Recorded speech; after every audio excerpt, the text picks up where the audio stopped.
సిరిదా వచ్చిన వచ్చును సరసంబుగా నారికేళ సలిలము భంగిన్.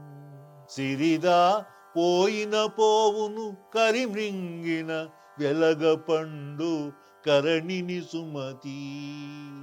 డబ్బు ఎలా వస్తుందో ఎవరు చెప్పలేరు.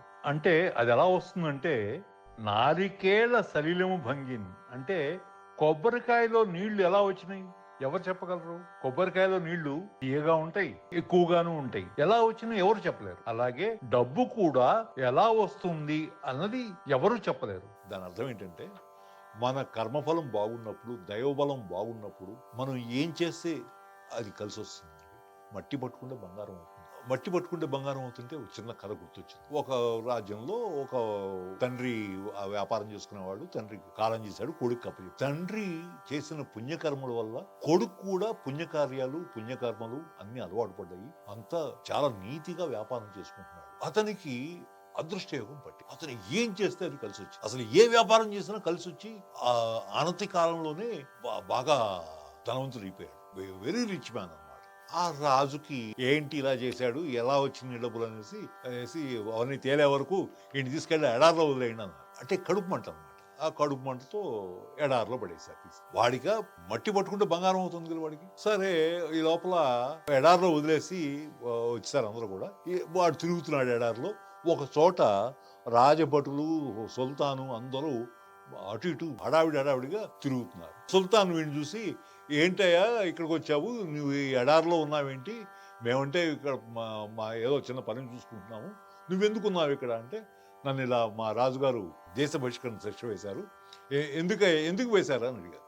అంటే నేను ఏం చేసినా కూడా కలిసి వస్తోంది, ఇదిగో ఇలా మట్టి పట్టుకుంటే బంగారం అవుతుందని చెప్పి ఇసుక పట్టుకొని ఇలా తీశాడు. తీస్తే అందులో ఒక ఉంగరం కనపడింది. ఆ సుల్తాను ఆ ఉంగరం కోసం మొత్తం ఆ ఎడారంతా కూడా జల్లెడ పట్టిస్తున్నాడు వాళ్ళ బటులతో.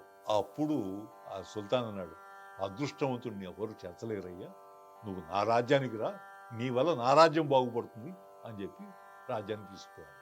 అలా డబ్బు ఎలా వస్తుందో ఎవరు చెప్పలేదు. అదృష్టం, యోగం కలిసి ఉన్నప్పుడు, దైవబలం బాగున్నప్పుడు, కర్మఫలం బాగున్నప్పుడు. కానీ సిరిదా పోయిన పోవును, ఒకవేళ పాపకర్మలు ఎక్కువ చేసి పుణ్యం నశించిపోయి గర్వం ఎక్కువైపోయి దుష్టకార్యాలు ఎక్కువ చేసి ఇవన్నీ చేస్తే డబ్బు కూడా అలాగే పోతుంది. ఎలా పోతుందో కూడా ఎవరు చెప్పలేరు. ఎలా పోతుంది అంటే కరిమ్రింగిన వెలగపండు అన్నాడు. ఇక్కడ కరిమ్రింగిన వెలగపండు అంటే చాలా మంది ఏనుగు మింగిన వెలగపండు అనుకుంటారు. ఏనుగు మింగిన వెలగపండు కాదు. వెలగపండుకి కరి అని ఒక పురుగు అది లోపలికి చేరి ఆ కాయలోకి చేరి మొత్తం గుజ్జంతా తినేస్తుంది, నల్లగా చేసేస్తుంది. అందుకని కరి అన్నారు.